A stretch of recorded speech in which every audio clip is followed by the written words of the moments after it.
খলিল মাতব্বর তার ছেলের হাসি হেসে উঠল। ছোট বাকি বলল, আমি চাই প্রতিশোধ। তুই আমার জীবন তছনছ করছিস আহাত রাজা, আমার ক্ষমতা কেড়ে নিয়েছিস, আর চা পাওয়ার দিন শেষ, এখন শুধু প্রতিশোধ। সে হৃদয়ের চুল আরো শক্ত করে চেপে ধরল। এই মেয়েটার জন্য তুই আমার বাড়িতে এসে আমাকে অপমান করেছিস, আমি কিছুই বলিনি। আজ আমাকে যদি ভালোই ভালোই যেতে দিস তাহলে তোকে ছেড়ে দিব, নইলে ওকে শেষ করেই আমি স্যালেন্ডার করব। পিস্তল নামা মাতাব্বর, তোর আর পালানোর রাস্তা নেই। শেষবারের মতো সতর্ক করছে। চারিদিক থেকে নিরাপত্তা বাহিনী বন্দুক তাক করে আছে। আনিসুজ্জামান কঠোর কণ্ঠে গর্জে উঠলেন, কিন্তু আহাত আর অপেক্ষা করতে পারল না। সে প্রায় কাতর হয়ে বলল, নো নো ফাইন, তুই যা চাস তাই হবে। সবাই বন্দুক নামান, হৃদিকে ছেড়ে দে, ওর কষ্ট হচ্ছে। আমার বাচ্চাদের কিছু করিস না। আহাতের কথা নিরাপত্তা বাহিনী ধীরে ধীরে বন্দুক নামালো। খলিল মাতব্বর ধীর রীতিতাকে ছাল বানিয়ে পিছু হটতে লাগলো। গাড়ির কাছে পৌঁছে হঠাৎ রীতিতাকে সজোরে ধাক্কা দিয়ে ফেলে দিল। সে দৌড়ে এসে গাড়িতে উঠতে যেতেই পরপর কয়েকটা গুলির শব্দ। মুহূর্তেই খলিল মাতব্বর নিথর হয়ে লুটিয়ে পড়ল রাস্তায়। এদিকে রীতিতা তার ধাক্কায় পড়ে গিয়ে প্রচন্ড আঘাত পেয়েছে, রক্তক্ষরণ শুরু হয়েছে। সে রাস্তায় গুটিসুটি হয়ে অসহ্য যন্ত্রণায় কাতরাচ্ছে। আমার বেবি, আমার বাচ্চা। ছুটে এসে তার পাশে বসে পড়ল।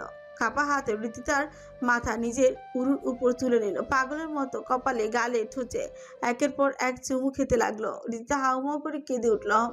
আমার বেবি, আমার বাচ্চারা মন্ত্রী মশাই, ওরা ঠিক নেই, প্লিজ কিছু করুন, আমি আর পারছি না। তার নিঃশ্বাস ক্ষীণ। আহাত দুই হাতে তার গাল ধরে বলল, কিছু হবে না, আমি আছি তো। কিছু হবে না। আমি আর পারছি না, অনেক কষ্ট হচ্ছে, পারছি না। আদনান, কিছু কর, কুইক। আদনান যদিও গাইনোলজিস্ট না, তবুও দ্রুত এসে নার্ভ চেক করলো। মুখ গম্ভীর হয়ে গেল। ইতিমধ্যে প্রচন্ড রক্তক্ষরণ হয়েছে, অবস্থা খুব খারাপ। আমার আমার মনে হয় ইমিডিয়েটলি সিজার করতে হবে। কি বলছো? ওর তো ডেলিভারি ডেট এখনো অনেক দেরি, প্রায় 5-6 সপ্তাহ পর। এখনো তো অনেক সময় বাকি। আই নো ছোট আব্বু, কিন্তু এই মুহূর্তে ডিলে হলে বড় দুর্ঘটনা হতে পারে। ওর অবস্থা বেশি একটা ভালো না। আর এক মুহূর্ত দেরি না করে আহাত রীতিতাকে কোলে তুলে অ্যাম্বুলেন্স তুলল। গন্তব্য হাসপাতাল। এদিকে আইন শৃঙ্খলা বাহিনীর সাথে বিশাল গোলাগুলি হয় শামীম পোদ্দার ও তার দলবলের সাথে, কিন্তু শেষ পরিণতি মাতব্বরের মতোই মৃত্যু। হাসপাতালের করিডোর জুড়ে পিনপতন নীরবতা। এমার্জেন্সি সি সেকশন লেখা লাল বাতিটা এখনো চলছে। সেই আলোর নিচে সবাই শ্বাস রুদ্ধ হয়ে করে বসে আছে। ভেতরে রীতিতাকে নিয়ে গেছে 1 ঘন্টারও বেশি সময় হয়ে গেছে। প্রতিটি সেকেন্ড যেন ঘন্টার সমান ভারী। ঘড়ির প্রতিটি কাঁটা এক এক করে সবাই গুনছে, কিন্তু এখনো কোনো সুখবর আসেনি। আহাত অস্থিরতায় একবার অপারেশন থিয়েটারের দরজায় গিয়ে কপাল ঠেকাচ্ছে, তো আবারও নিচে বসে পড়ছে। আবার কখনো 2 হাত চুল টেনে ধরে শুনে তাকিয়ে আছে। এই অপেক্ষা তাকে ভেতর থেকে ছিঁড়ে ফেলছে। আফরোজা শেখ ছেলের দিকে তাকিয়ে আছেন অসহায়ের মতন। বুকের ভেতর অসহায়ত্ব আর ভয় একসাথে ফাঁক খাচ্ছে। মনে মনে ভাবছেন, আল্লাহ না করুক যদি কোনো দুঃসংবাদ আসে, তাহলে এই ছেলেকে তিনি কিভাবে সামলাবেন।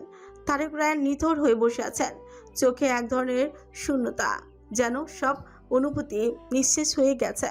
এমন একটা দিন তাকে দেখতে হবে তিনি কখনো কল্পনা করেননি।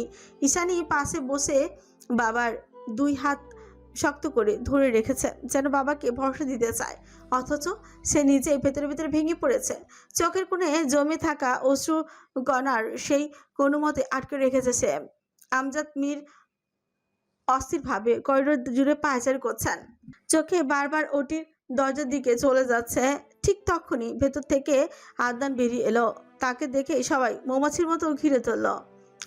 কাতর চোখে শুধু তাকিয়ে আছে, কথা বলার শক্তিটুকু যেন নেই। আমজাদ মীর ভারী কণ্ঠে প্রশ্ন ছুড়লেন, আদনান, কিছু বলছো না কেন? কি হয়েছে? অপারেশন কত দূর? আদনান একবার আর চোখে তাকালো আহাদের দিকে। গলা দিয়ে শব্দ বের হতে চাচ্ছে না, তবু ভাঙা কণ্ঠে বলল, এখনো চলছে। ডক্টর জোবাইদার সাথে কথা হয়েছে, উনি বলেছেন এখন শুধু আল্লাহ ভরসা, এর বেশি কিছু বলতে পারছেন না। আফরোজা শেখ দাঁড়িয়ে পড়লেন, কণ্ঠে তীব্র উদ্বেগ। কি বলছো তুমি? প্রায় 1 ঘন্টা হয়ে গেছে হৃদিতাকে নিয়েছে, আর এখনো কিছু বলতে পারছে না। ছোট আম্মু, হৃদিতার টুইন টুইন প্রেগনেন্সি, তার উপর প্রচণ্ড রক্তক্ষরণ হয়েছে। সব মিলিয়ে কেসটা খুব জটিল। আমি তো বিষয়টা বুঝি, ওরা অকারণে সময় নিচ্ছে না। এই কথা শুনে আফরোজা শেখ হতভম্ব হয়ে আবারও বসে পড়লেন। তারেক রায়ানের বুকের ভিতরে কেঁপে উঠল, চোখ ছলছল করে উঠল। ঈশানীর চোখ থেকেও অশ্রু ঝরে পড়তে চাইছে। সুমন তারেক রায়ানের পিছে আহত করে হাত বুলিয়ে বলল, বাবা, রিধির কিছুই হবে না, আপনি চিন্তা করবেন না, আল্লাহর ভরসা, সব ঠিক হয়ে যাবে। তারেক রায়ান ফুপিয়ে উঠলেন। মেয়ের এই করুণ পরিণতি দেখা একজন পিতার জন্য কতটা অসহনীয় তা একজন পিতাই বোঝেন, কিন্তু আজ তার সামনে আরেকজন মানুষও ঠিক তার মতোই তার মেয়ের জন্য ছটফট করছে। তিনি নিজেকে সামলিয়ে নিয়ে উঠে দাঁড়ালেন। আহাত তখন অপারেশন থিয়েটারের দরজায়, মাথা ঠিকই দাঁড়িয়ে আছে। তারেক রায়ান ধীরে ধীরে এগিয়ে আলতো করে তার কাঁধে হাত রাখলো। আহাত ঘুরে তাকালো, চোখে অসীম ভাঙন। রিদি ঠিক হয়ে যাবে তো আব্বু? বলুন না, আপনার মেয়ে ঠিক হয়ে যাবে তো? তারেক রায়ান কিছুক্ষণ চুপ করে রইলেন। আহাত রাজা তাকে আব্বু বলে ডেকেছে। এই ডাকটার জন্য তার অপ্রত্যাশিত, অথচ গভীরভাবে ভেতরটা নাড়া দিল। আহাত ভাঙা গলা আবার বলল, আপনি ওকে বলুন না এভাবে আমাকে নিঃস্ব করে যেন না যায়। আপনি তো ওর বাবা, আপনার কথা ও শুনবে। আপনি একবার বলুন না। তারেক রায়ান ব্যথাতুর এক ঢোক গিলে নিল, তারপর অদ্ভুত কোমল স্বরে বললেন, আমার বলা না বলায় কিছু হবে না বাবা, এখানে সব কিছুর আল্লাহর ইচ্ছায় উপর নির্ভরশীল। তার বান্দাকে হেফাজত করার মালিক একমাত্র তিনি, আপনি তার কাছে চান। আমি চাইলে কি তিনি শুনবেন? আমার মতো পাপী বান্দার দোয়া কি তিনি কবুল করবেন? তিনি পরম দয়ালু, মন থেকে চাইলে তিনি কাউকে ফিরিয়ে দেন না। এই কথাগুলো আহাদের ভেতরে কোথাও গেঁথে গেল। কিছুক্ষণ পর সে তারেক রায়ানের সাথে হাসপাতালের কেন্দ্রীয় মসজিদের দিকে এগিয়ে গেল। শীতল পানিতে উঁচু করে দুজনে একসাথে এশার নামাজ আদায় করলো। নামাজ শেষে তারেক রায়ান দীর্ঘ মনোযোগে ডুবে গেলেন। কাঁপা কাঁপা কণ্ঠে মেয়ের জন্য দোয়া করলেন। সব যেন আগের মতো স্বাভাবিক হয়ে ফিরে আসে। আহাদও তার পাশে বসে তাকে অনুকরণ করে মনোজাতে হাত তোলো। বুকের অদৃশ্য বোঝা যেন কিছুটা হলেও হালকা হয়েছে। এক অদ্ভুত প্রশান্তি তার অন্তর ছুঁয়ে গেল। মোনাজাত শেষে আহাত ক্লান্ত শরীরে গুটিসুটি হয়ে শুয়ে পড়ল মসজিদের খসখসে কার্পেটে। তারেক রায়ান তার মাথাটা নিজের উরুর উপর রাখলেন, আলতো করে মাথায় হাত বুলাতে লাগলেন, যেমন করে একজন বাবা তার সন্তানকে শান্ত করে। আহাত একদম ছোট শিশুর মতো চুপচাপ সে স্পর্শ অনুভব করতে লাগলো, ঠিক যেমনভাবে রীতিতা তার চুলে আঙুল বোলাতো। স্পর্শটাও ঠিক যেমন তেমনই। তার শুকনো মুখে এক চিলতে হাসির আভা ফুটে উঠল, যার সাথে সে আজ অবধি চোখে চোখ রেখে ঠিকভাবে কথাই বলেনি। আজ তারই কোলে মাথা রেখে নিশ্চিন্তে চোখ বন্ধ করে আছে। নীরবে কেটে গেল কিছু সময়। হঠাৎই আহাদের ফোন বেজে উঠল। সে চমকে উঠল, বসলো। আহাদ রিসিভ করতে ওপাশ থেকে উচ্ছ্বসিত কণ্ঠ ভেসে এলো, ভাই, ভাবিকে অবজারভেশন রুমে নিয়ে গেছে। ডাক্তার বলেছে আল্লাহর রহমতে সবাই ঠিক আছে, মা আর বাচ্চা সবাই সুস্থ। এখন আপনাকে খুঁজছে। হাত চোখ বন্ধ করে গভীর স্বস্তি নিঃশ্বাস নিল। তারেক রায়ানের দিকে তাকিয়ে পড়ল। আমি আসছি শাহিন, এখনই আসছি।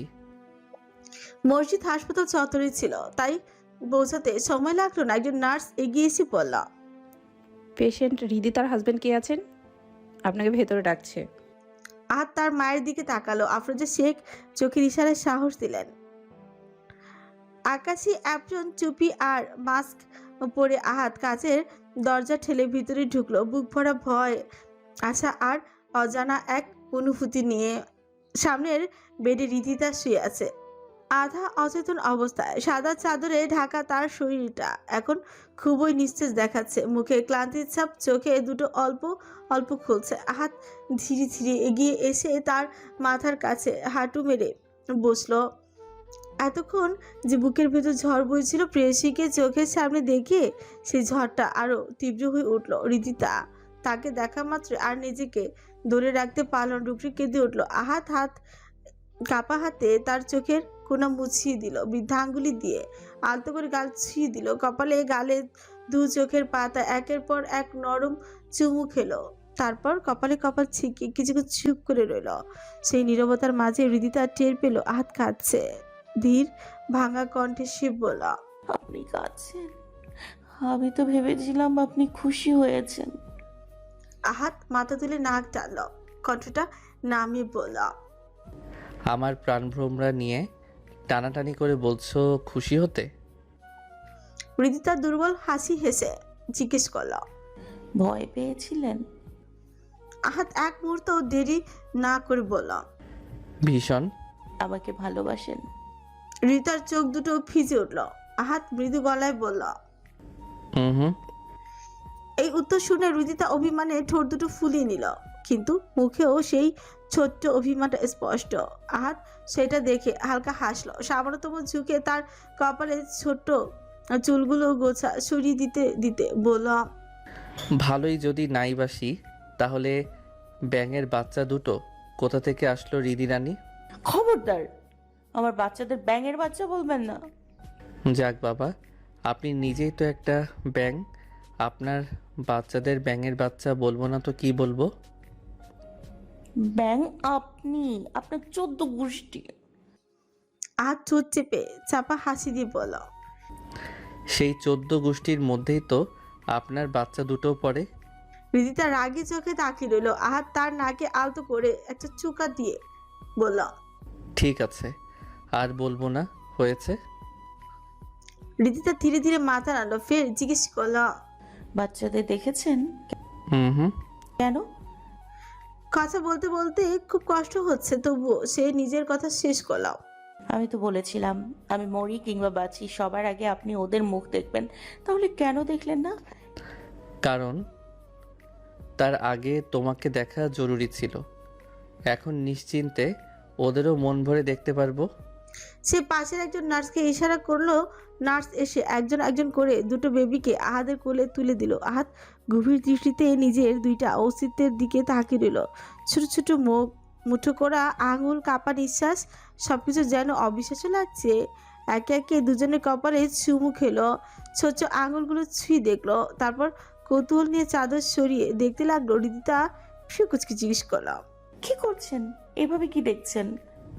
ছেলে না মেয়ে চেক করছি। আপনি এটাও জানেন না? আগেই তো বলা ছিল একটা ছেলে একটা মেয়ে। জানি তো, তবু নিজের চোখে দেখে নিশ্চিত হলাম আর কি। আপনি আসলেই পাগল। পাগলই তো, আর সেই পাগলামির কারিগর আপনি নিজেই। হৃদিতা হালকা হাসলো। আহাত আবারও ঝুঁকে তার কপালে নরম চুমু খেলো। এবার হৃদিতা বেবিদের হাত আঙুলে একের পর এক চুমু দিতে লাগলো। আহাত অপলক চোখে সেই দৃশ্যটা দেখছিল। একজন মা তার সদ্য জন্ম নেওয়া শিশুর সন্তানের সেই অদ্ভুত শান্তি। ঠিক তখনই একজন নার্স এসে বলল, স্যার, সময় শেষ, এখন আপনাকে বাইরে যেতে হবে। আগামীকাল পেশেন্টকে কেবিনে শিফট করা হবে, এর পরের বার তখনই দেখা হবে। আজ শেষবার হৃদিতার দিকে তাকালো। সদ্যজাত দুটো শিশুকে কোলে নিয়েই বাইরে বেরিয়ে এলো। বুকের ভেতরটা কেমন যেন ভারী হয়ে উঠল তার। ভয়, দায়িত্ব আর সীমাহীন ভালোবাসা একসাথে চেপে বসেছে।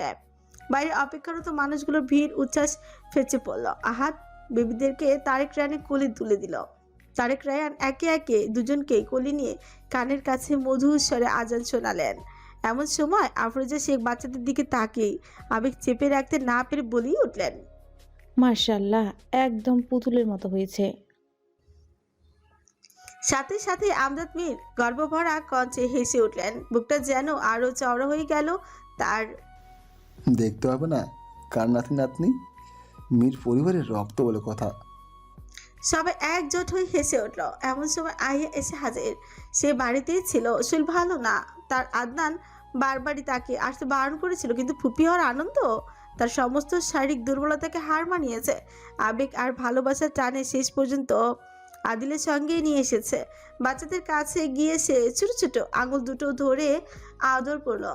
চোখে মুখে কি যে আনন্দ, কতটা আপনাতেই শিশু সুলভ হয়ে গেল। বলো বলো বেবিরা, দেখো কে এতেতে, তোমাদের ফুপ্পু এতেতে, এটা তোমাদের ফুপ্পু ফুপ্পু। তার কণ্ঠের উচ্ছ্বাস মেয়েবাবুটার ঠোঁট কুঁচকে উঠল। আহিয়া একদম ভয় পেয়ে গেল, সঙ্গে সঙ্গে তাকে আলতো করে বোলাতে লাগলো। ও লেলে, না না না, কাঁদে না কাঁদে না, এটা ফুপ্পু, তো তোমাদের ফুপ্পু।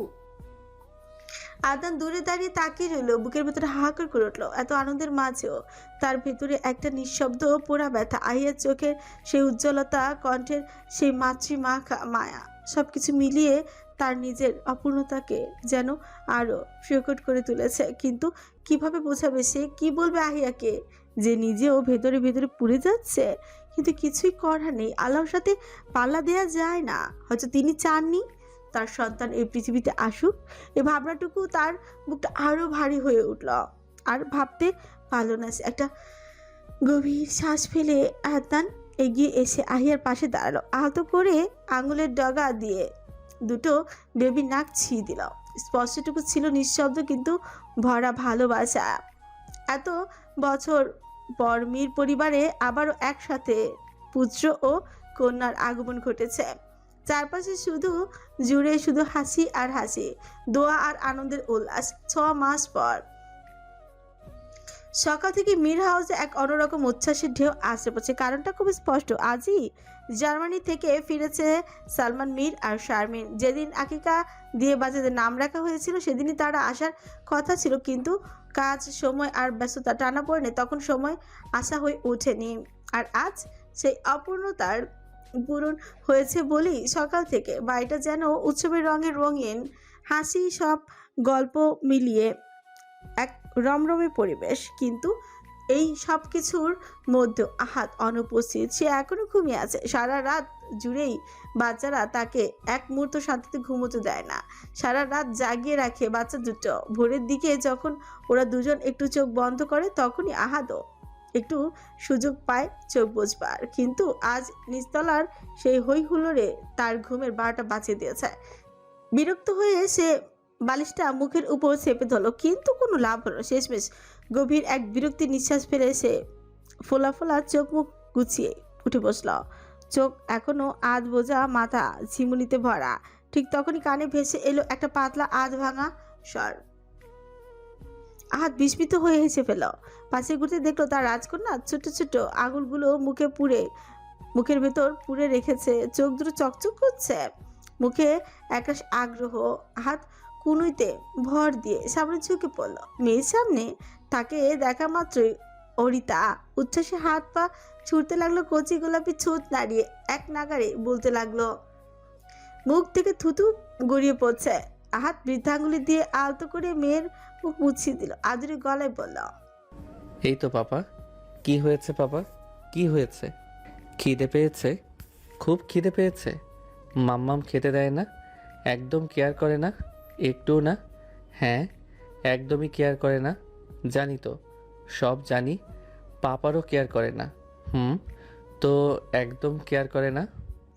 তার কথার মানে ছোট্ট অরিতার অবুঝ মন কিছুই বুঝল না।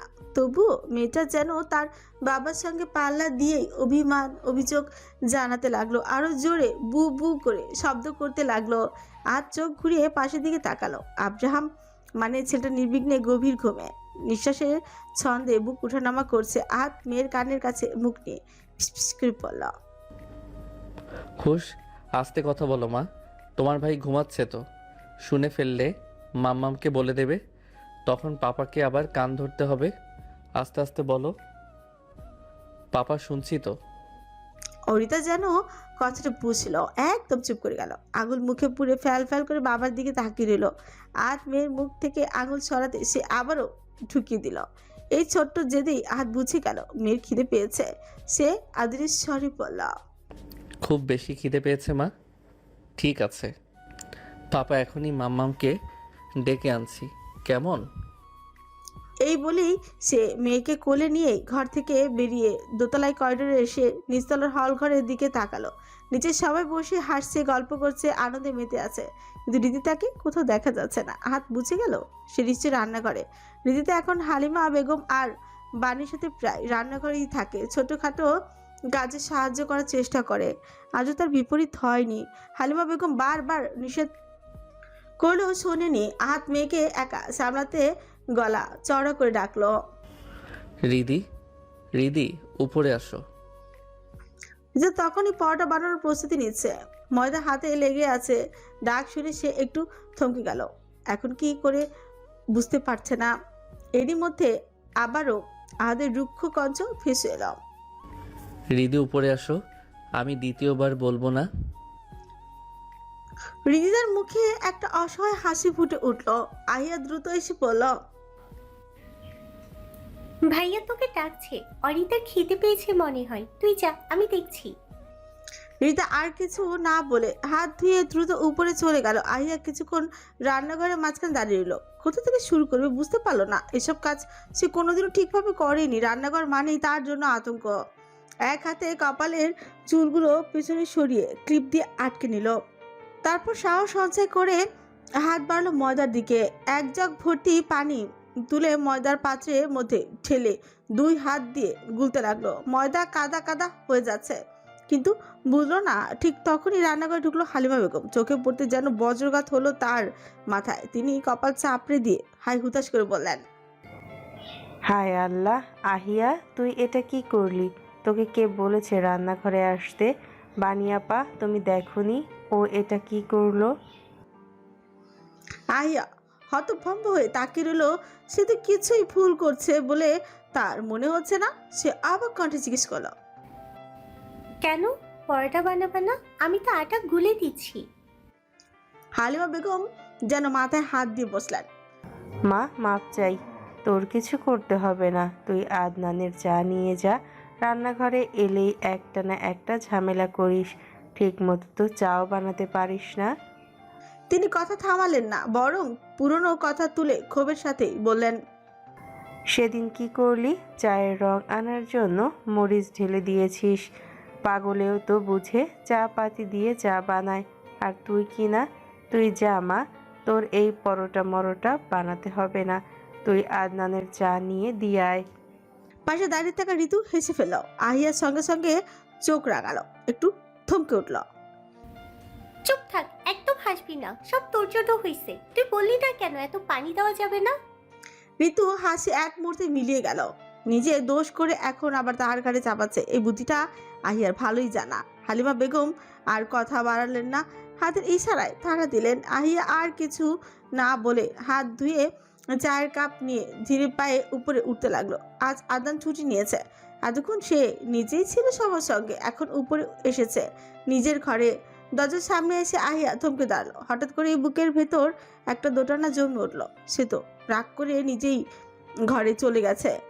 আজ 2 দিন হলো এই রুমে আশেপাশেও আসেনি। এখন কি করবে? ভেতরে যাবে নাকি চা রেখে আবারও ফিরে যাবে? মনের ভিতর নিজেকে নিজেই বুঝতে লাগলো। এমন সময় ভেতর থেকে পুরুষালী একটা কণ্ঠ ভেসে এলো। না না, নিচে বড় আম্মু আছে। এখন নিচে গেলেই সবাই সন্দেহ করবে। আমি তো আর থাকতে যাচ্ছি না ওনার সাথে। আমি শুধু চা দিয়ে চলে যাব, ব্যাস। আহিয়া চমকে উঠল, চোখ বড় বড় হয়ে গেল। সে তো এইসব মনে মনেই ভেবেছে, উনি কি করে জানলেন? ভেতরে দাঁড়িয়ে আদনান ঠোঁট চিপে নিজের হাসি সংযত করলো। দরজার ওপাশে দাঁড়িয়ে থাকা মেয়েটার প্রতি দোটানা সে ঠিকই ধরে ফেলেছে। আহিয়া কান পেতে ভেতরের শব্দ শোনার চেষ্টা করছিল। ঠিক তখনই দরজাটা হঠাৎ সামনে থেকে খুলে গেল। আদনান দাঁড়িয়ে আছে, বুকের উপর হাত ভাঁজ করে, একটু উঁচু করে। আহিয়া যেন চুরি করতে গিয়ে ধরা পড়েছে এমন কাচুমাচু হয়ে গেল।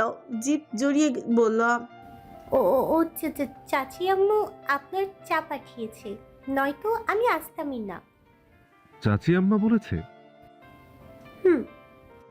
আদনান ঠোঁট কামড়ে হালকা হাসলো। তারপর ভেতরে গিয়ে সোফায় বসে পায়ের উপর পা তুলে 2 আঙ্গুল দিয়ে ইশারা করলো। আহিয়া ছোট ছোট পা ফেলে তার সামনে গিয়ে দাঁড়ালো। আদনান কিছুক্ষণ চুপ করে তাকিয়ে রইল, একদম নীরবে। তারপর টেবিলের দিকে ইশারা করে বলল, রাখো টেবিলে। আহিয়া কাপটা টেবিলে রেখেই তড়িঘড়ি করে বলল, আমি আসছি। দরজার দিকে দ্রুত পা বাড়লো। ঠিক তখনই পেছন থেকে ভেসে এলো। আহি। পা থেমে গেল আহি, আর দরজার কাছে দাঁড়িয়ে রইল সে। ভেতরে অস্থিরতাটা আচমকা যেন দ্বিগুণ হয়ে উঠল। বুকের ভেতরটা কেমন ছটফট করছে। এই অনুভূতি তার খুব চেনা। আদনানের এই স্বর, এই ডাক, এর সঙ্গে সে বহুদিনের পরিচিত। কতবার এই কণ্ঠ তাকে নিজের কাছে টেনেছে তার হিসেব নেই। তবুও এই 2 দিন সে নিজেকে ভীষণভাবে সংযত রেখেছে। খানটা খুব সাধারণ আবার খুব গভীরও। সেদিন আদনানকে দেখিয়েছিল একটা মেয়ের সঙ্গে সহকর্মী হবে হয়তো, কিন্তু তার সাথে এত কিসের কথা? ব্যাস সেখান থেকে অভিমানের বীজটা আহিয়ার মাথার ভেতরে গজিয়ে উঠেছে। আদনান আর কতবার বোঝাবে তার জীবনে আহিয়া ছাড়া আর কেউ নেই, এই কথাটা তো সে 1000 বার বলেছে। আহিয়া ধীরে ফিরে তাকালো, কণ্ঠটা ইচ্ছে করে স্বাভাবিক রাখার চেষ্টা করলো। কিছু বলবে আদনান ভাই? আদনানের মুখটা মুহূর্তে বিবর্ণ হয়ে গেল, চোখে জমে উঠলো চাপা অসহায়তা। তবুও সে নিজেকে সামনে নিল, ঠোঁটের কোণে জোর করে একটা হাসি টেনে এনে বলল, একটা জিনিস দিতে ভুলে গেছিস। কি? এদিকে আয় বলছি। এই ডাকটা সন্দেহ জাগালো তার মনে, তবুও কৌতূহল তাকে এগোতে বাধ্য করলো। সে মাত্র 2 কদম এগিয়েছে, এর মধ্যে আদনান হঠাৎ টেনে নিজের করে বসিয়ে নিল, কানের কাছে ঝুঁকে ফিসফিস করে বলল, আদর আদর দিতে ভুলে গেছিস।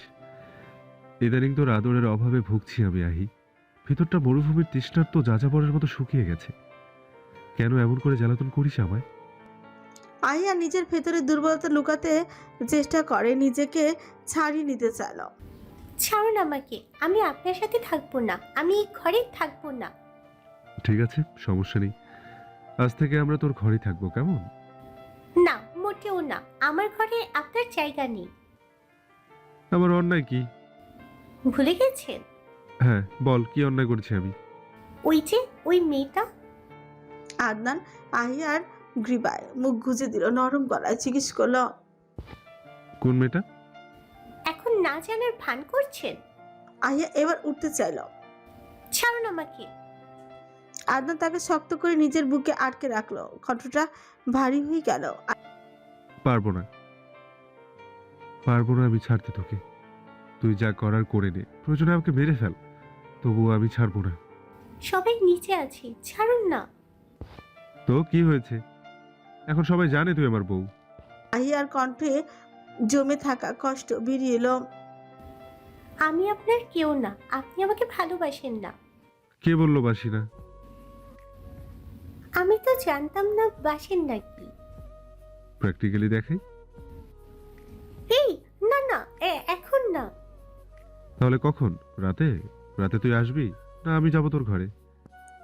এইবার আহিয়া নিজেকে ছাড়িয়ে উঠে বসলো, চোখের কোণ দিকে তাকালো, আবারও দ্রুত দৃষ্টি সরিয়ে নিল, তবে কিছুই বলল না। এই নীরবতাটুকুই আদনানের জন্য যথেষ্ট ছিল। সে হালকা হাসল। ঠিক আছে, আমিই যাব। একটা কাজ করিস, তোর যাবতীয় জিনিসপত্র প্যাক করে রাখিস। আমি 7 দিনের ছুটি নিয়েছি। আমরা কাল সকালের ফ্লাইটে সুইজারল্যান্ড যাব। সুইজারল্যান্ড? হুম। আপনি কি করে জানলেন সুইজারল্যান্ড আমার ড্রিম কান্ট্রি? আদনান হালকা হেসে তার কানের পাশে চুলের গোছা গুছিয়ে দিয়ে বলল, তোর পছন্দ অপছন্দ ছোটবেলা থেকেই জানি আমি। আর এটা জানবো না? আমি যতদিন বেঁচে আছি তোর স্বপ্নগুলো পূরণ করবো আহি। শুধু তুই আমার হয়ে থাকা আজীবন, আমার তাতেই চলবে। আহিয়া কিছুক্ষণ চুপ করেই রইল, তারপর হঠাৎই আদনানের বুকে মাথা গুজে দিল, অভিমানী স্বরে বলল, আমি তো আপনারই, আপনার হয়েই থাকবো। শুধু তার বিনিময়ে আমাকে প্রতিদিন চকলেট এনে দিলেই হবে। আদনান তৃপ্তিকর হেসে ফেল। দিন যত যাচ্ছে মেয়েটার প্রতি তার আসক্তি ততই বাড়ছে, আর এই মেয়েটা মাঝে মাঝে এমন অভিমান করে বসে সে যে আর তার বুকের ভেতরটা শুকিয়ে যায়। একটাই ভয় তার মনে বারবার ঘুরে ফিরে আসে, যদি আয়া সত্যি একদিন তাকে ছেড়ে চলে যায় তাহলে তো তার জীবনটা নাশ ঘটবে খুব দ্রুত। বাবা হওয়ার ভারটা কাঁধে পড়ার পর থেকেই আহাদের জীবনযাত্রা বদলে গেছে। আগের সেই নির্বিকার সময়সূচি আর নেই। এখন প্রতিটা দিন কাজ শেষ করার একটাই তারা, যত দ্রুত সম্ভব বাড়ি ফেরা, কারণ বাড়িতে তার জন্য অপেক্ষা করে থাকে ছোট দুটো প্রাণ। চাতক পাখির মতো চেয়ে থাকে দরজার দিকে, বাবা ফিরবে এই আশায়। ওদের অমন ভরাট বিস্মিত চোখ দুটো আহাদের সমস্ত ক্লান্তি শুষে নেয়। অফিসের চাপ, রাজনীতির কুটকাচাল, মানুষের মুখোশ, সবকিছু মুহূর্তেই অর্থহীন হয়ে যায়। এই আনন্দটুকু থেকে সে কোনো দিনই বঞ্চিত হতে চায় না। কিন্তু আজ বড় সড়ো একটা মিটিং চলছিল, সময় কোথা দিয়ে চলে গেল টেরি পেল না। মন্ত্রণালয় থেকে বেরোতে বেরোতেই সন্ধ্যা গড়িয়ে গেছে। তাছাড়া আজকের দিনটা তার জন্য এমনিতেই বিশেষ। আজকে ডিসেম্বরের 26, রিদিতার জন্মদিন। মনে পড়ে আহাদের বুকটা একটু চেপেই ধরলো। অবশ্য রিদিতা হয়তো নিজেরই খেয়াল নেই। দুটো বাচ্চা সামলাতে সামলাতে দিন তারিখ উৎসব সব গুলিয়ে যায় মেচা। তবুও সে তো প্রেয়সীর বিশেষ দিনটা ভুলতে পারে না। গাড়ির কাছে আসতে আহাদের চোখে পড়লো নাদিম আর শাওন দাঁড়িয়ে আছে। ওদের উপরই আজকের একটা গুরুত্বপূর্ণ দায়িত্ব দিয়েছিল সে। গাড়ির ঠান্ডা বনেটে ভারী ক্লান্ত শরীরটা ঠেকিয়ে আহাত প্রশ্ন ছুড়ল, আমি যা যা বলেছিলাম সব এনেছিস তো? নাদিম সঙ্গে সঙ্গে ডিকি খুলে দেখলো। সব আনছি ভাই, কিন্তু একটা ঝামেলা হয়ে গেছে। কি ঝামেলা? কেকটা বচকাইয়া গেছে। হোয়াট? সব ঠিকই ছিল ভাই, এখানে আসার পরে ঝামেলাটা হয়েছে। আর এটা শাওনের জন্যই হয়েছে। একদম ফাও কথা বলবি না নাদিম। আমার জন্য হয়েছে নাকি তোর জন্য? গাড়ির ডিগি কে খুলেছে? আমি কি জানি? এখন তো জানবাই না। দুধে ধোয়া তুলসী পাতা। নাদিম মা। শাওন দাঁত কিরমির করে লাগলো। পরের মুহূর্তেই আহাদের বজ্রকঞ্চ আশ্রয় পড়ল। থাপড়াইয়া এক একটার চেহারার নকশা পাল্টাইয়া দিব। একটা কাজও ঠিকঠাক করতে পারিস না গর্ধব। দুজনে মুহূর্তে চুপসে গেল। ঠিক তখনই শাহিন বেরিয়ে এলো। ভেতরে কিছু ফাইল আর ডাটা নিয়ে ব্যস্ত ছিল এতক্ষণ। এসেই আহাতকে উদ্দেশ্য করে পড়ল, চলেন ভাই, আমি ডাটা ট্রান্সফার করে দিয়েছি, বাকিটা সৌম্যবাবু দেখে নেবে বলেছে। ঠিক আছে, তুই এবার যা। আপনি বাড়ি যাবেন না? হ্যাঁ যাব। আহাত একটু চুপ থেকে সংক্ষেপে বলল, এখন থেকে তোর আর আমার সাথে বাড়ি পর্যন্ত যাওয়ার দরকার নেই। কাজ শেষ করে সোজা বাসায় যাবি। নীলার এই মুহূর্তে তোকে বেশি দরকার। শাহিন একদণ্ড চুপ রইল। তারপর একটু গাল ভারী করে বলল, সমস্যা নেই ভাই, আপনাকে বাড়ি পৌঁছে দিয়ে যেতে পারবো। এই কথাটুকুতেই আহাদের চোখ লাল হয়ে উঠল। সে গর্জে উঠল, সমস্যা আছে কি নাই আমি জানতে চেয়েছি। আমি যখন বলেছি চলে যাবি তখন ম্যানম্যান করছিস কেন? আহাত আর কিছু বলল না। নীরবে শাহিনের গম্ভীর মুখটার দিকে তাকিয়ে রইল। শাহিনের চোখে ক্লান্তি, ভেতরে জমে থাকা অসহায়ত্ব সবই যেন স্পষ্ট দেখা যাচ্ছে। সেই চেনা দৃঢ়তা। আহাত আজ একটু ধীর হয়ে গেল। একটা দীর্ঘশ্বাস চালো সে। তারপর খুব স্বাভাবিক ভঙ্গিতে শাহিনের কাঁধে হাত রাখলো।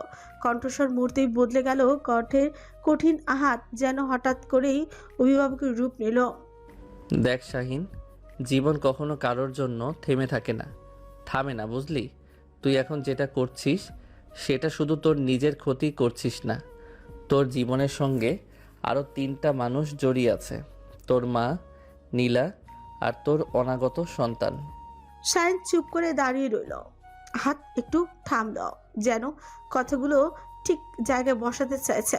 আবার বলল, একবার ভাব, খালাম্মা কতটা খুশি তোর বাবা হওয়ার খবরে। সারা জীবন কত কষ্ট করে মানুষ করেছে তোকে। আর নীলার কথা ভাব, মেয়েটা ছোটবেলা থেকে তেমন কিছুই পায়নি, তবুও কোনো অভিযোগ না করে সব কিছু মানিয়ে নেওয়ার চেষ্টা করছে। আহাত এবার একটু শক্ত করে শাহিনের কাঁধে হাত রাখলো। যে তোকে ছেড়ে গেছে তার জন্য যাকে পেয়েছিস তাকে অবহেলা করিস না। সবাই সব কিছু পায় না শাহিন, যা পেয়েছিস সেটার মূল্য দিতে শিখ। শাহিন যেন পাথর হয়ে গেল। সে কি বলবে, সে কি করবে, নিজেকেই তো সে এখনো বুঝে উঠতে পারেনি। মানিয়ে নিতে চাইলেও কোথাও যেন একটা বাধা কাজ করে। তবুও সত্যিটা অস্বীকার করার উপায় নেই। নীলা চেষ্টা করছে, সম্পর্কটা বাঁচানোর চেষ্টা করছে। আহাত পিঠে আলতো করে চাপড় দিয়ে ভরসা দিল। এই মুহূর্তে হঠাৎ করে শাহিন আবেগ সামাল দিতে না পেরে আহাতকে জড়িয়ে ধরল, একদম অনাকাঙ্ক্ষিত। আর কিছু বুঝে আগেই দুই পাশ থেকে নাদিম আর শাওনও ঝাঁপিয়ে পড়ল। মুহূর্তের মধ্যে 3জনের চাপে আহাত প্রায় পৃষ্ঠ। আহাদের সাধারণত গায়ে গা লাগানো একদমই পছন্দ না, কিন্তু আজ কেন জানি খারাপ লাগছে না, বরং অদ্ভুত একটা ভালো লাগা কাজ করছে।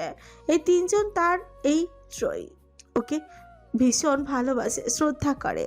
সেটা আজ আবারও নতুন করে অনুভব করেছে। কয়েক সেকেন্ড পর আবেগী মুহূর্তটা কেটে যেতে আহাত আবারও নিজের চেনা রূপে ফিরে এলো। নিজেকে ছাড়ার চেষ্টা করলো, বিরক্ত গলায় বলল, আহ, কি করছিস? মেয়ে মানুষের মতো গায়ে পড়েছিস কেন? ছাড়, ছাড় আমাকে, দূরে যা।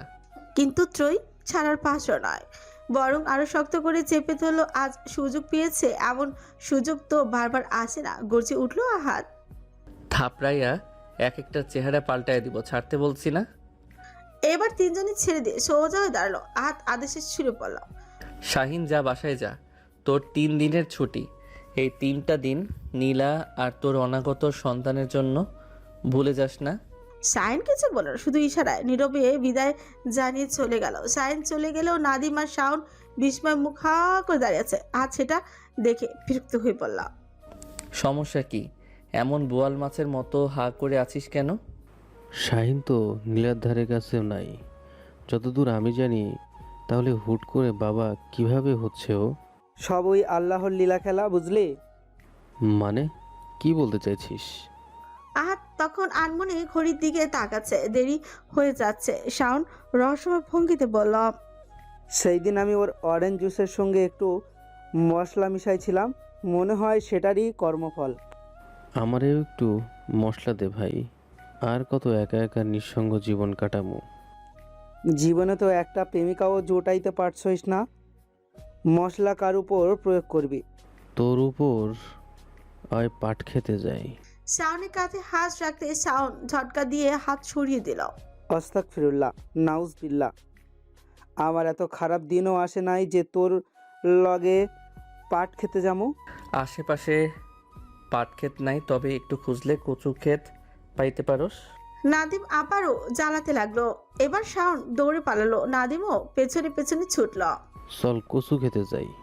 আল্লাহ মাফ করুক, প্রয়োজনে আফ্রিকার জঙ্গলে যাবো, তবুও তোর সাথে যাবো না। চল না যাই। নাদিম কি আর সুযোগ ছাড়ে? সে আবারও শাওনের কাঁধে হাত রেখে বলল, আমারও তো নিয়ে যা, একা একা গেলে হবে না তোর শাওন বেবি। আহাত দৃশ্যটা দেখে শব্দ করে হেসে উঠল। অতঃপর গাড়িতে উঠে বসলো। দেরি হয়ে গেছে, যাওয়ার পথে আবার কেক নিতে হবে। আজকের দিনটা যে একটু আলাদা। শাহিন যখন বাড়ির ভিতর ঢুকলো তখন ঘড়ির কাঁটায় 9টা পেরিয়ে বেশ খানিকটা এগিয়েছে। তার কাছে বাড়ির অতিরিক্ত চাবি থাকে। রাত বিরাতে ফেরার অভ্যেস তার নতুন। মা আর নীলাকে বিরক্ত করতে চায় না সে। মায়ের শরীর এমনিতেই ভালো থাকে না, আর এখন নীলার শরীরটাও ভালো যাচ্ছে না। শারীরিক দুর্বলতার সাথে মানসিক চাপও যোগ হয়েছে। বাড়িতে ফিরেই শাহিন সাধারণত চুপচাপ গিয়ে নিজের মতোই করে শুয়ে পড়ে। নীলা অনেকবার বলেছে রাত যতই হোক যেন অন্তত তাকে ডাকে, কিন্তু শাহিনের ভেতরে অদ্ভুত এক অস্বস্তি কাজ করে, যাকে নিজের স্ত্রীর পূর্ণ মর্যাদা দিতেই পারে না। তার কাছ থেকে স্বামীর অধিকার চাওয়া তার কাছে বোকামি মনে হয়। যদিও সত্যটা হলো সে চায়ও না। সম্পর্কটা দায় এড়িয়ে যাওয়া তার সহজ পথ। ধীরে দরজাটা খুলে ভেতরে পা রাখতে শাহিন থমকে গেল। ডাইনিং টেবিলের উপর মাথা রেখে গভীর ঘুমে আচ্ছন্ন নীলা। চারপাশ নিস্তব্ধ। এমন দৃশ্য নতুন নয়, প্রায় নীলা অপেক্ষা এভাবেই শেষ হয়। অপেক্ষা করতে করতে ক্লান্ত শরীর নিজেই হার মানে। শাহিন ধীরে এগিয়ে এসে খুব নিচু স্বরে ডাকল, নীলা, নীলা। নীলা হকচকে উঠে বসলো। ঘুম জর্ণ চোখ কচলাতে কচলাতে তাকালো শাহিনের দিকে। যেন কয়েক সেকেন্ড সময় লাগলো বুঝতে সে কোথায় কি হচ্ছে। আপনি এসেছেন আজকে এত তাড়াতাড়ি? শাহিন প্রশ্নের উত্তর দিল না। সে বরাবরের মতো পাশ কাটিয়ে চলে গেল। চারপাশে এক ঝলক চোখ বুলিয়ে পাঁচক প্রশ্ন করল, মা কই, ঘুমিয়ে পড়েছে? হ্যাঁ, মায়ের তো 9টার ওষুধ খাইয়ে ওষুধ দিয়ে এসেছি। ও, এইটুকুই। শাহিন সিঁড়ির দিকে পা বাড়ালো, ঠিক তখনই নীলা পেছন থেকে ডাকলো, আপনি খাবেন না? না, ইচ্ছে করছে না। নীলা আর কিছু বলল না। নীরবে টেবিলে রাখা খাবারগুলো ঢাকতে শুরু করলো। সেই নীরবতার মধ্যে একটা চাপা অভ্যস্ত কষ্ট লুকিয়ে থাকে, যা কখনোই প্রকাশ পায় না। শাহিন সিঁড়ির এক ধাপে পা রেখে হঠাৎ থেমে গেল। কেন জানি মনে হলো কিছু একটা বলা দরকার। সে ফিরে তাকালো। তুমি খেয়েছো? নীলা সামান্য চমকে উঠল। এমন প্রশ্ন শাহিনের কাছ থেকে সে কখনোই আশা করে না। মুখে হালকা একটা হাসি আনার চেষ্টা করলো, যদিও চোখে সেটা পৌঁছলো না। না, খাইনি। কেন খাওনি? নীলা একটু থামলো, তারপর সোজা সাপটা উত্তর দিল, একা একা খেতে ইচ্ছে করছিল না। শাহিন অজান্তে একটা ছোঁক গেল। আসলেই তো মেয়েটার সঙ্গে একবেলাও বসে খাওয়াটুকু তার হয় না, যেন সবসময় অপেক্ষার তালিকায় পড়ে থাকে। শাহিন কি মনে করে আরো উপরে গেল না, চুপচাপ হাত ধুয়ে ডাইনিংয়ে টেবিলে বসলো। নীলার চোখে এটা সম্পূর্ণ অপ্রত্যাশিত। সে দ্রুত খাবারগুলো খুব যত্ন করে শাহিনের সামনে সাজিয়ে দিল। কোনো উচ্ছ্বাস নেই, শুধু দায়িত্ব আর অভ্যেস। শাহিন ইশারা করতে নীলাও তার পাশে এসে বসল। রাতে নীরবতা ভেতর শুধু থালা চামচের চুংচাং শব্দ। দুজন মানুষ একই টেবিলে, তবুও মাঝখানে একটা অদৃশ্য দেয়াল। নীরবতার মধ্য দিয়ে শেষ হলো সেই রাতের নৈশভোজ। ঘরে এসে নীলা ধীরে ধীরে বিছানায় গুছিয়ে নিল। দিনের শেষে শরীরটাও ক্লান্ত হলেও মনটা আজ অন্যরকম অস্থির। বাইরে থেকে শাহিনের শাওয়ারের শব্দ শোনা যাচ্ছে। কিছুক্ষণ পর সে ফ্রেশ হয়ে বেরিয়ে এলো। নীলা আলতো করে বালিশটা তুলে শাহিনের দিকে বাড়িয়ে দিল। কারণটা খুবই স্বাভাবিক, আবার খুবই নিষ্ঠুর। শাহিন বরাবরই সোফায় ঘুমায় আর নীলা বিছানায়। এই ঘরের ভেতরেও তাদের জন্য আলাদা আলাদা জায়গা নির্ধারিত। শুধু একদিনই তাদের বিছানা আলাদা ছিল না। সেদিন শাহিন নেশায় ছিল, নিজের নিয়ন্ত্রণ হারিয়েছিল, আর নীলা সেদিন তাকে থামায়নি। একজন বৈধ স্বামী স্ত্রীর পবিত্র বন্ধনের মতো সেদিন তাদের মাঝখানে কোনো দূরত্ব ছিল না। সম্পর্কটা অস্বীকার করার সুযোগও ছিল না। আর আজই নীলা জানতে পেরেছে সে মা হতে চলেছে। ঠিক কত সপ্তাহ সে নিশ্চিত না, 6-7 পিরিয়ডের হিসেব মিলিয়ে এইটুকু আন্দাজ করতে পেরেছে। কিন্তু এই অনাগত প্রাণটার অস্তিত্ব সে তার ভেতরে খুব স্পষ্টভাবে অনুভব করছে। শাহিন বালিশটা নিতে গিয়ে হঠাৎ থমকে গেল। আহাদের কথাগুলো আচমকা তার মাথার ভিতর আছড়ে পড়ল। সে বালিশটা আবার আগের জায়গায় রেখে দিতে দিতে শান্ত স্বরে পড়ল, আমি যদি বেড শেয়ার করি তোমার কোনো আপত্তি আছে? আসলে সোফায় শুতে শুতে আমার ঘাড় ব্যথা করছে। নীলা প্রথমে বুঝতেই পারল না কি বলবে। এমন প্রস্তাব তার জন্য একেবারেই অপ্রত্যাশিত। বুকের ভেতরটা হালকা কেঁপে উঠল। কয়েক সেকেন্ড পর সে শুধু মাথা নেড়ে জানালো তার কোনো আপত্তি নেই। শাহিন আর কিছু বলল না, কোনো ব্যাখ্যা নয়, কোনো কৃতজ্ঞতাও নয়। চুপচাপ বিছানায় শুয়ে পড়ল। নীলা তখনও বসে আছে, হয়তো অস্বস্তিতে, হয়তো দ্বিধায়, সে জানে না। এই মুহূর্তটাকে স্বস্তি বলবে না নতুন কোনো ভুল বুঝাবুঝি শুরু। শাহিন সেটা টের পেল, তাই প্রসঙ্গ পাল্টে স্বাভাবিক স্বরে পড়ল, সকালে তোমাকে নিয়ে হসপিটালে যাব, রেডি থেকো। নীলা একটা দীর্ঘশ্বাস পেল। সেই নিঃশ্বাসেই যেন জমে থাকা অনেক কথা বেরিয়ে এলো। কণ্ঠে হালকা বিষণ্ণতা, কিন্তু কোনো অভিযোগ নেই। আপনাকে জোর করে কোনো দায়িত্ব পালন করতে হবে না শাহিন। আমি কখনো এসব নিয়ে অভিযোগ করব না।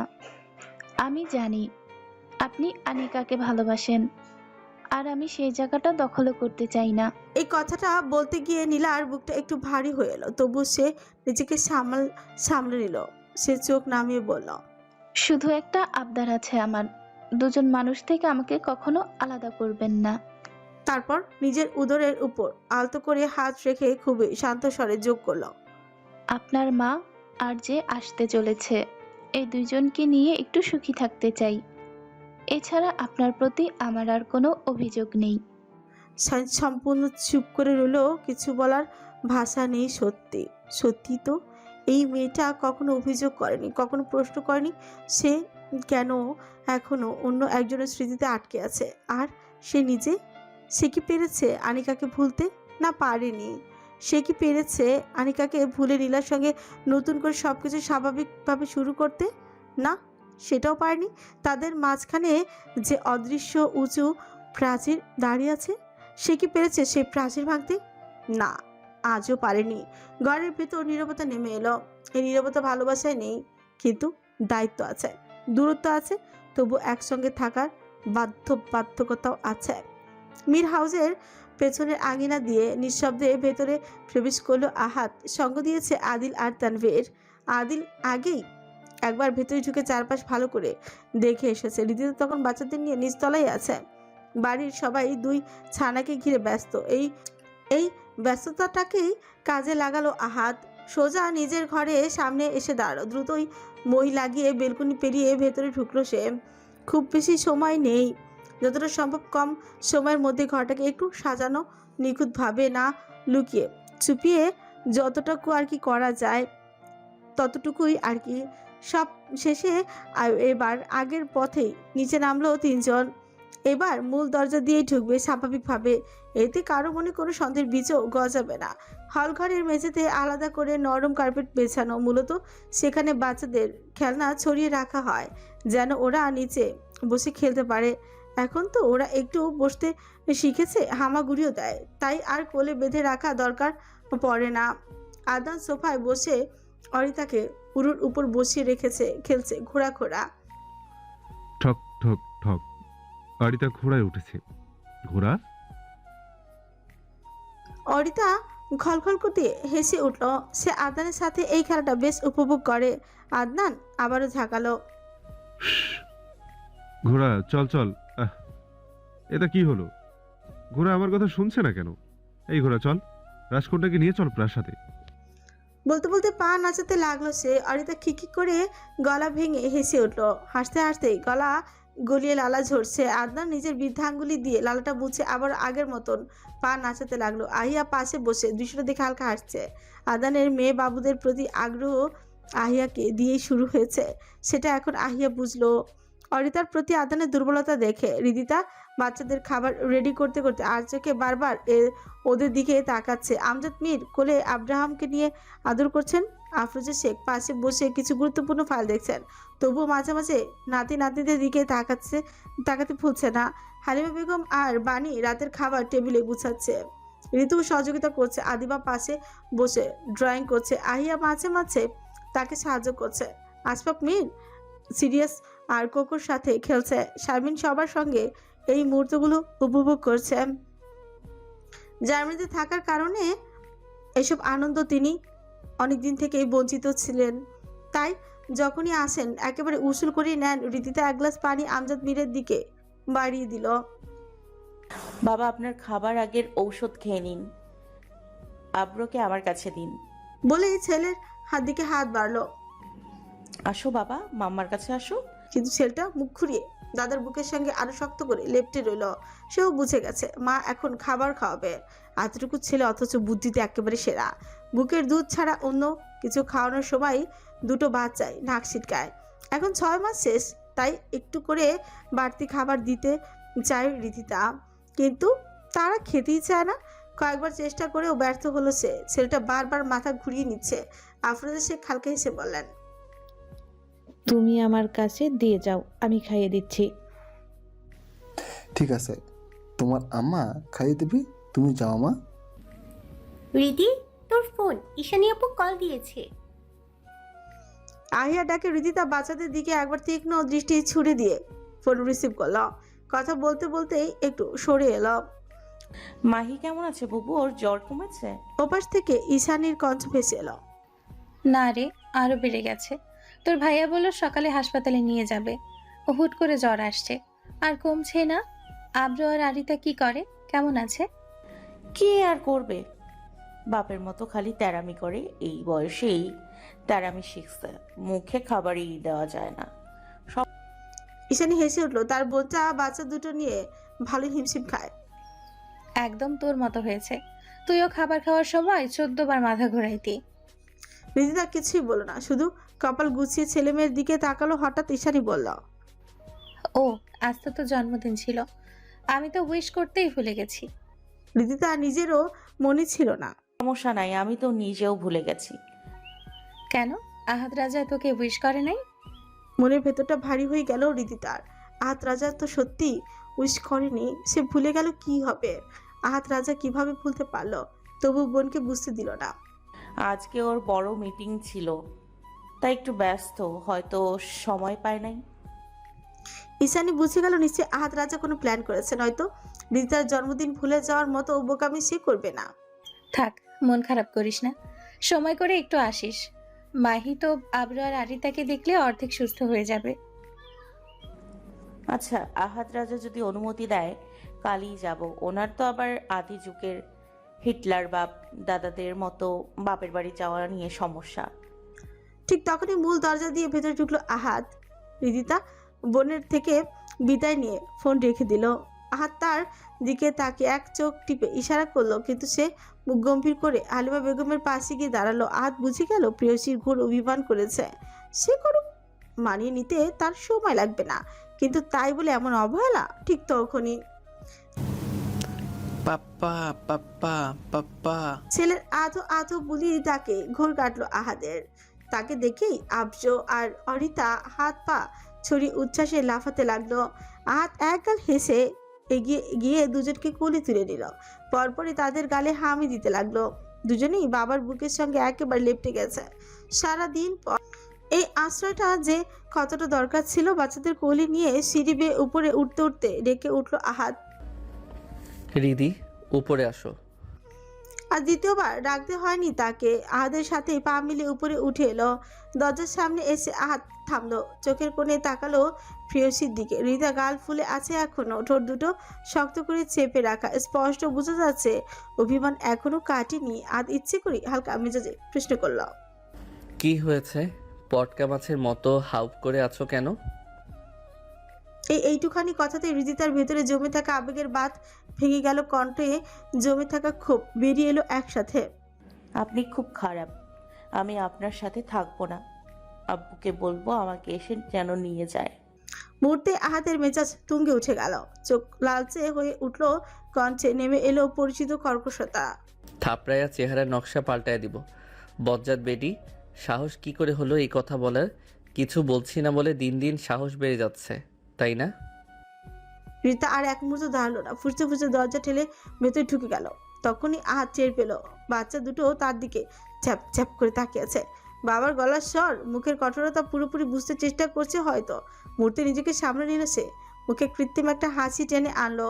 এত চেষ্টা করেও সন্তানের সামনে রাগটা লুকিয়ে রাখতে, কিন্তু এই আল্লাহর বান্দিটা আর হতে দেয় কই। হৃদিতা ভেতরে পা রাখতে থমকে গেল। পুরো ঘর জুড়ে মৃদু আলো চিমচিম করছে অসংখ্য হলদেটে ক্যান্ডেল। চারিপাশে উষ্ণ নরম এক আবহাওয়া। মেঝেতে লাল গোলাপের পাপড়ি ছড়িয়ে তৈরি করা পথ সোজা সজ্জা পর্যন্ত গিয়ে শেষ হয়েছে।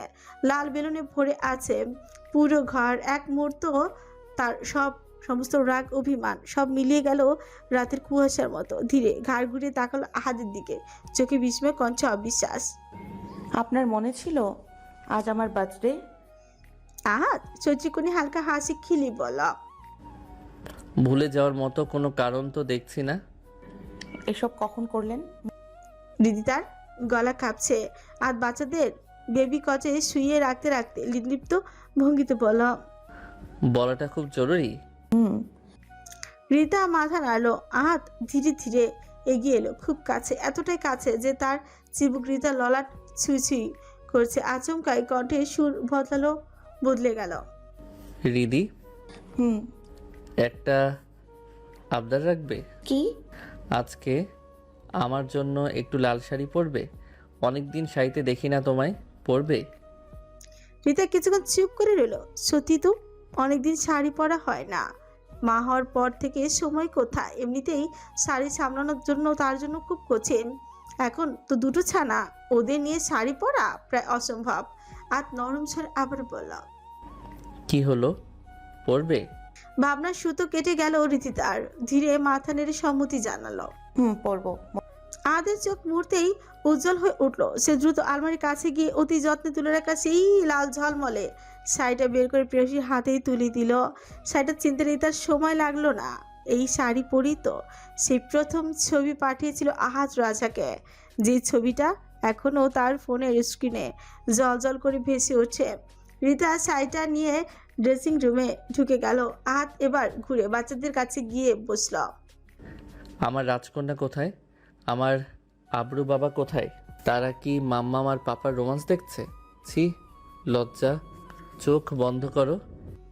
ছোট পাখির মতো দুজনে ডানা ঝাপটানো হাত ভঙ্গিতে হাত পা ছুঁতে লাগলো। হাত কোলে নিতেই দুজন বাবার বুকের সঙ্গে মাথা ঠেকিয়ে উষ্ণতা খুঁজলো। সে ধীরে ধীরে ঘর জুড়ে পায়চারি করতে লাগলো বাবার বুকের ছন্দে, নিরাপত্তার উষ্ণতায়। কিছুক্ষণের মধ্যে দুজনই ঘুমিয়ে পড়ল।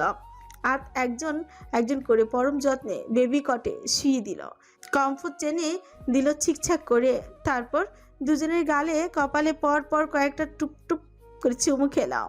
ঠিক তখনই পেছন থেকে ভেসে এলো পরিচিত মিষ্টি সেই কঞ্চ। মন্ত্রীমশাই। আজ ঘুরে তাকালো রীতিতা দরজার পাশে দাঁড়িয়ে আছে। লাল শাড়ির আঁচলটা এলোমেলো হয়ে জড়িয়ে গেছে কপালের কাছে, কয়েক গোছা চুল বেরিয়ে এসেছে। চোখে মুখে এক ধরনের লাজুক অস্থিরতা। সেই ঠোঁটজোড়া ফুলে অভিমানের সুরে বলল, শাড়ির কুচিগুলো একটু ঠিক করে দেবেন, আমি পারছি না। এই দৃশ্যটা দেখেই আহাত দমকা হেসে উঠল। দুটো সন্তানের মা হয়ে গেছে, অথচ এখনো শাড়ির কুচি সামলাতে পারে না। অবাধ্যতাটাই তাকে বারবার নতুন করে প্রেমে ফেলায়। সে এগিয়ে এসে হৃদিতার সামনে হাঁটু মুড়ে বসল, যেন কোনো পবিত্র কাজ করতে বসেছে। মনোযোগ দিয়ে একে একে কুচিগুলো ঠিক করলো, প্রতিটি ভাঁজে যত্ন, প্রতিটি টানে সাবধানতা। তারপর আঁচলটা আলতো করে কাঁধে তুলে দিল। পকেট থেকে বের করে লাল গোলাপের গাছরা খুব যত্নে হৃদিতার চুলের ভাঁজে গুজে দিল সেটা। এখন একদম পারফেক্ট। হৃদিতার রূপ মুহূর্তেই বদলে গেল। একজন পরিণীতা প্রিয়সী, লাল শাড়িতে নরম আলোয় লাজে রাঙা, মুখে একদম মোহময়, আর তাকিয়ে রইল। চোখ সরাতে পারছে না, কিন্তু হৃদিতা লজ্জায় ভারে চিবুক নামিয়ে রেখেছে। চোখ তুলে তাকানোর সাহস পাচ্ছে না। হাত আলতো করে তার চিবুক তুলল, কঞ্চ নামিয়ে আনলো গাঢ় ঘাদে। এই আল্লাহর বান্দি, এই তাকাও আমার দিকে। রিতা তাকালো, চোখে চোখ মিলল। গাঢ় বাদামি ঘন পাপড়িতে ঢাকা সেই চোখ, যে চোখ তাকালে বুকের ভিতর কেমন যেন দুলুনি লাগে। সেই চোখ যেটা হৃদিতাকে প্রথম দিন থেকেই অদ্ভুতভাবে টানছে। সে বেশিক্ষণ সেই ধারালো দৃষ্টির ভার নিতে পারে না। চোখ নামিয়ে নিল আবার। আহাত প্রশ্ন করল, সমস্যা কি তোমার? কি করেছি আমি? কথায় কথায় আমাকে ছেড়ে যাওয়ার হুমকি দাও কেন? জানের ভয় নাই? ভুল হয়ে গেছে, আর বলবো না। আত নিষ্পলক তাকিয়ে রইল প্রেয়সীর মুখের দিকে, ছোচির কোণে চাপা হাসি। তারপর হঠাৎ বলল, কান ধরো। হ্যাঁ না হ্যাঁ, ভুল যখন করেছেন এর শাস্তি তো পেতেই হবে। হৃদি রানী, কান ধরে 20 বার উঠবস করো। এখন? এখনই। আজকের দিনেও আপনি আমাকে কান ধরাবেন? আর চারপাশে একবার তাকালো, চোখ বুলালো, বেবি কটের দিকে তাকালো, ঘুমন্ত 2 ছানা। তারপর গভীর ভান করে বলল, ঠিক আছে, আজকে মাফ করে দিলাম। কাল সকালে 20 40 বার কান ধরে উঠবস করবে। আপনি এত খারাপ কেন? কণ্ঠে আদুরি অভিযোগ। আহাত হেসে ফেল। সেই আহ্লাদি কণ্ঠে সে কখনো রাগ করে থাকতে পারে না। এক হ্যাচকা টানে প্রেয়সীকে নিজের বক্ষস্থলে চেনে নিল। গলা নেশায় ভিজে গেল। বেশি খারাপ? না না না, ভালো। বেশি ভালো? আমার এত ভালো পোষায় না জানো। আমি খারাপ হতে চাই, অনেক বেশি খারাপ হতে চাই। আজকে কি একটু খারাপ হতে দিবে? রিতার গাল লাল, লজ্জায় লালচে হয়ে উঠেছে। সে কিছু বলল না, শুধু নিজের মন্ত্রী মশাইয়ের বুকে মুখ লুকিয়ে নিল। এই আশ্রয়টা রিতার ভীষণ পছন্দের, ভীষণ শান্তির। এমন শান্তির জায়গা কয়জনের মিলে। যেমন সব থেকে বড় উদাহরণই আনিকা। সেই প্রতিনিয়ত নিঃসঙ্গতায় ভুগছে, ভেতর থেকে নিঃশেষ হয়ে যাচ্ছে দিন দিন। সবারই তো একটা সঙ্গী হলো, শুধু বিয়ে পাগল আনিকারই আর বিয়ে করা হলো না। সাজানো একটা সংসারের স্বপ্ন পূরণ হলো না। 3টা সন্তান জন্মদার স্বাদ অপূর্ণ রয়ে গেল। ভারী নিঃশ্বাস ফেলে হৃদিতা আবারও নাক ঘষল আহাদের বুকে। এই নীরব সম্মতিটা আহাদের জন্য যথেষ্ট। নাকের ফাঁক দিয়ে কয়েকবার নিঃশ্বাস ফেলে সে। নেশা পারছে। বেসামাল আহাদ রাজা আরো বেসামাল হয়ে উঠেছে। পরিস্থিতি সামলালো। হৃদিতা হঠাৎ প্রশ্ন করল, ভালোবাসেন আমাকে? আহাদ তখন নিজের কাজে ব্যস্ত, তবুও চেনা ভঙ্গিতেই উত্তর দিল। হৃদিতাও বিড়ালের মতো গুটিসুটি হয়ে বুকের সাথে লেপটে রইল, কিছু না বলেও চুপচাপ আদর খেয়ে যাচ্ছে। আহাদ ভাবলো হয়তো আবারও অভিমান করেছে। সে প্রেয়সীর মাথা নিজের বুকে থেকে তুলে নিজের দিকে তাক করালো। 2 হাত প্রেয়সীর গালে রেখে, চোখে চোখ রেখে অদ্ভুত এক নেশাময় সুরে বলল, তুমি প্রেয়সী, তুমি শ্রেয়সী, বলো কোন রূপে তোমায় ভালোবাসি। যে রূপেই থাকো সেই রূপেই মরি প্রেয়সী, তুমি যে বড়ই সর্বনাশী। হ্যালো বন্ধুরা, আমি পুতুলরারি পুতুল। লাল শাড়িতে প্রেয়সী গল্পটি এখানে শেষ। গল্পটি কেমন লেগেছে অবশ্যই কমেন্ট করে জানাবেন। এবং আজকে গল্পটি শেষ পর্ব ছিল। আজকে কিন্তু অবশ্যই আপনাদের মন্তব্য চাই। ভালো থাকবেন, সুস্থ থাকবেন। যারা এখনো পুতুলরারি চ্যানেলটি সাবস্ক্রাইব করেনি অবশ্যই সাবস্ক্রাইব করে বেল আইকনটি বাজিয়ে দিবেন। আল্লাহ হাফেজ।